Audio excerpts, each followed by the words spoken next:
Family and fellow soldiers, I'm the Professor, and this is the Moment of Truth. South Carolina had its Democratic primary, and of course Joe Biden won overwhelmingly because he's the only guy on the ballot. But you know you got problems when the white media headlines are saying you won overwhelmingly, but you're still in trouble. Biden was glad regardless, though, because at least this primary gives him some good news to report on. He had his primary election in South Carolina, and the white media's had a blackout on all of the other would-be challengers in the Democratic race, so they engineered an open field for him. But even so, the enthusiasm gap has become a canyon. Only 4% of registered voters bothered to turn out to vote for Biden in this primary, and that is the lowest voter turnout for a Democratic primary since the Obama years. As I've been telling you repeatedly, it was in 2013, over 10 years ago, when the trend line for black voter turnout began its decline, and it hasn't been going up except for that one bump in 2020, but that was an anomaly, and that's what's being revealed now. Biden knows that this is a bad omen for the general election because the only way that he'll be able to win South Carolina against Trump is if he has massive black voter turnout. Lukewarm support won't do. And all of those septuagenarians, all of those baby boomers ain't gonna cut it. South Carolina's a red state. The only way that a Democrat is going to carry it is if black voters make it their mission to get to the polls for him. And that means they got to tell all their family and friends you got to turn out to. So far, black voters are looking like they've got better things to do than to help him hold on to a White House that he's only used for the sake of ignoring us. So that's why this past Saturday, Biden was in LA trying to get the entertainment buck dancers to use their platforms, such as they are, to tell us to go vote for nothing. Rather than come to the black community and make the case, the Democrats are trying to recruit these paid-off black celebs to do it for them. They know these pulpit pimps can't do it, these little preacher man hustlers they've had on the payroll. Those clowns have no credibility. These boot-licking, buck-dancing black politicians can't do it either. Nigga Jim Clyburn is hated and reviled among the under-50 crowd. So all these civil rights retreads and these decrepit olders cannot come to us. We aren't listening to them. And they're dying out on top of that. Biden can't even speak up for himself. He's had 4 years to produce for the black community, and the only thing he produced was dismissals and word salad denials. And even if Biden did call himself trying to talk all generous to us this time around and make big grandiose promises, it wouldn't carry any weight because he made big promises 4 years ago. That White House level police accountability commission that he promised, he reneged on that promise the instant that he won the election. That lift every voice nothing burger plan that he and Kamala were out there pimping on the campaign trail, you haven't heard a word about that since the election either, have you? The George Floyd policing bill, nothing. The John Lewis Voting Act, not on that. Biden did, however, keep his promise to get the thugs in blue more money. He was sure to do that, no excuses. Police are a tiny number of voters. There's not enough of them to make any sort of a difference in an election, much less to matter, and yet Biden bent over backwards for them. Now, why do you think that is? You think it's a coincidence that he only did things to help the police, like sending the Solicitor General to the Supreme Court to argue on behalf of weakening Miranda protections? Biden made sure that Asians got a hate crime law, even though black people are the vast majority of hate crimes victims. Even while the white media was in hysterics about stopping Asian hate, the numbers of black victims of hate crimes was the highest in the country numerically and percentage-wise, far higher than the Asian population. But nobody set up a hotline for us, or a task force, and damn sure nobody pushed any legislation for us.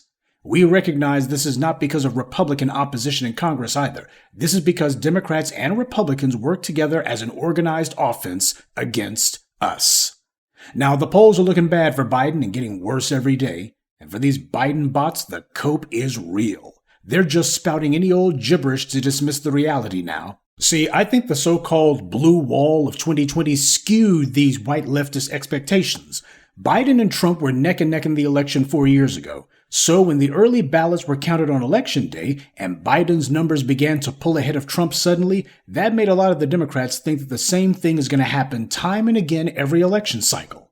They think that this is going to be a repeat of 2020 where Biden seems to be down, but in reality, there's a whole bunch of black early voting ballots to save him. Or at least they desperately want to believe there will be. This election has all the hallmarks of being a repeat of 2016, when Hillary Clinton lost the support of black voters, especially black voters in those crucial battleground states, because of one factor and one factor only. The black vote stayed home in Michigan and Pennsylvania, where Trump won by the smallest margin in presidential history, and Trump carried Georgia and other states. Black voters are the swing vote. But due to the repeated neglect and disrespect from the Democrats, we stayed home in 2016, and an orange con man easily became president. All those same factors are taking shape once again in this election. Biden's trying to figure out how to scare black people to the polls, whatever it takes, but without actually having to do anything for us. But he knows his word is mud with the black community. He showed us that he'll make tons of promises and then turn right around and break every last one of them. He knows we haven't forgotten because the black media won't let you forget. That's why he's scared to even appear in front of a black audience. He's terrified that he'll get the Mike Bloomberg treatment, that black voters will stand up and turn their backs on him in front of the world. So far, it hasn't happened, but he knows that every time he gets in front of a black audience, he's rolling the dice and betting that today won't be the day. Because you see, if a black audience does actually stand up as a group and turn their backs on Biden in front of the world, in front of the cameras, if that happens, he'll be politically wounded if it happens once. But if it happens a few times, he'll be finished. So he's trying to limit his contact with black audiences. He's trying to recruit all of these surrogate Negroes and these black frontmen to speak for him. See, that's what happens when you lose all your credibility. Those Negroes who were telling us 4 years ago that Biden would produce tangibles for us because he was concerned about the uprisings of 2020. He knew what could happen if he didn't come through for us. Well, we've been waiting to see where these Biden sexuals are at so they can go ahead and answer for these phony predictions. They're still in hiding. Standing over the graves of black soldiers who his policies put in harm's way won't help him either. Providing tangibles for everyone but black people erodes his base to nothing, and I'm glad that it went this way. Black people need to see how determined the Democrats are to do nothing for us. We need to have a reality check. And we need to see all these buck-broken, boot-licking sellouts who wag their fingers at us, these clowns who claim to speak for us in front of the cameras or in print, and yet every time they open their mouths, they ignore our condition and tell us we should sacrifice ourselves for everyone else. Well, that day is done. It is way past time that all these other groups who have benefited from our uncompensated labor and our targeted, centuries-long deprivation pay up. We are owed by everyone, and the rent is due. Elections are a business transaction. Someone comes up to you and claims they're going to do things if you give them a payment up front. When they don't come through on their promises, that's fraud, and that's on them. But when that same liar comes back to you and they demand you give them another payment when they haven't even made good on the first one, if you actually do give them more money, if you actually do give them more of your resources, that makes you a fool, and you deserve to be taken advantage of under those circumstances. You don't want people trying to make a fool of you, then you have to show that you don't give liars and frauds a pass. Biden hasn't even acknowledged the lies that he told 4 years ago, probably because he's so senile at this point he can't even remember them. The Aryan propagandists report that black support for Biden was at 91% in 2020. Today, he's whittled that support down to a mere 42%, and that's not even as low as it can go. When things aren't going the way that the Democrats or the Republicans want for a particular election cycle, and their drop in the polls is undeniable, they try to make it sound less damaging than it really is, and their go-to line is always that, well, polls only represent the mood of the voters in one particular instant. Polls are only a snapshot in time. They've been using that phrase nonstop with Biden to try to explain away his decline in the polls. Well, my answer to that is this. Polls may be a snapshot in time, but when you have a number of polls across several months and now years, that's not just a snapshot, that's a motion picture. And this motion picture is a movie that shows Biden's black support in freefall. Trying to minimize that or pretty it up won't work. Now the white left is trying a new little scam, just something to go ahead and hedge their bets. They're trying to capitalize on Biden's decline in order to try to push their own agenda, which has nothing to do with us. So now they're claiming that Biden's drop in the polls is because of the war in Gaza. People don't like that Israel's being accused of genocide and Joe Biden's not doing anything except for arming Israel to continue their actions. Or they're saying, well, it's because of immigrants. Biden said he would be different than Trump on immigration, and here he is making deals with the Republicans to strengthen the border, etc., etc. Listen.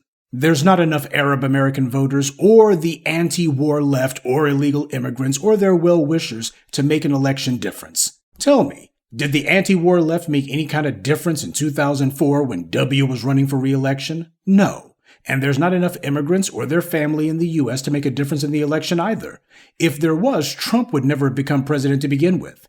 The only ones who can keep Biden in office is us. We must make sure everyone knows that, and any attempts to attribute his drop in the polls to Gaza or immigration or anything else other than us has to be shot down aggressively. Be on the lookout for the liars who are going to try to rewrite history. As Neely Fuller said, white supremacy believes in taking both sides of the argument. If Biden does hold on to office, those same immigrants and Arab American voters will be taking credit for that and claiming that they saved democracy. But if Biden is voted out, then they'll all be claiming that this shows the power of their constituency, and that the Democrats need to cater to them. The white media will, of course, take a couple of shots at us if Biden loses, but unlike with illegal immigrants or white suburban women, the white media won't be pointing at how Biden ignored black voters' demands and tried to duck and dodge the black voters, and that the Democrats now need to reconfigure the entire party platform to cater to black voters and to win us back, or that they'll go on losing elections forever. That's not what the white media will be saying. They won't be saying this is a political earthquake for Democrats. They've lost the party's base. Instead, they'll be saying, well, black voters, what's wrong with them? Those black men, they're trending for the Republicans. That's a lie, of course. They'll be lecturing black voters about staying home. Oh, what's wrong with these people? But they won't say that this is a 5-alarm fire that demands Democrats drop everything and start catering to the black vote or they're finished as a party. It won't be taken as a massive political development that requires urgent attention. No one will be saying that. Instead, it'll be empty platitudes about black male voters trending toward the GOP, which is a lie. It's not true. But they prefer to talk about anything except for reparations. Though I will give one caveat to this. If Biden loses, you will see some of the bootlicks on white cable saying that the extreme left of the Democratic Party, these troublemakers online, turned off voters with their demands. In other words, they're going to do a rerun of when Negro Jim Clyburn and the Cajun Skeletor James Carville were saying that defund the police, all of that sloganize, stop the sloganizing, that would cost the Democrats the 2020 election, or it would at least prevent the Democrats from being able to retake both houses of Congress. In reality, defund the police did the opposite. It gained the Democrats the presidency and both houses of Congress. You'll also recall when Joke Reed was attacking us, saying that anyone who's talking about reparations in the election is a Russian bot. That didn't age very well now, did it? So I predict that they'll address us obliquely, but only to say that we're extremists and our demands are unpopular and cost Biden the election, and that's why they need to declare war on those people online. Those people online, somebody's got to do something about them. So please, don't be surprised if and when that happens. Gaza and immigration bothers white power, but it's not a threat. Black empowerment is. They can afford to cater to non-citizens because the racial hierarchy has historically always been strengthened by bringing in non-citizens, even non-white ones, and then pointing at them and saying, well, America can't be racist against black people. Why, look at these immigrants and how they're doing. It's a political maneuver whenever they bring in immigrants for the sake of trying to have some sort of counter message against us.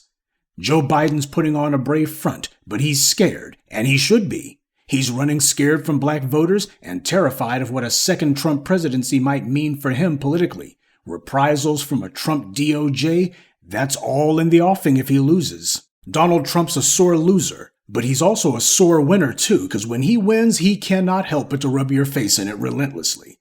This is what the future holds for Joe Biden. And because of his recklessness and stupidity, because of the fact that he thought that he was the smartest guy in the room, or that he could baffle us with BS, or terrify us with all of these croakings of doom about Trump retaking the White House, because of that he just knew that Negroes' knees would start knocking, and that everybody would be terrified, and oh, Trump is too dangerous to let him back in the White House. He just knew that would happen. But instead, well, to borrow a phrase from Kwame Ture, aka Stokely Carmichael, all the scared Negroes have voted early. It's the rest of us who have already made up our minds that Biden's not worth voting for. We're the ones who he better worry about. Because there's a hell of a lot more of us than there are of these scared Negroes who already put in their vote or already pledged their undying and unthinking allegiance to Joe Biden and the Democrats.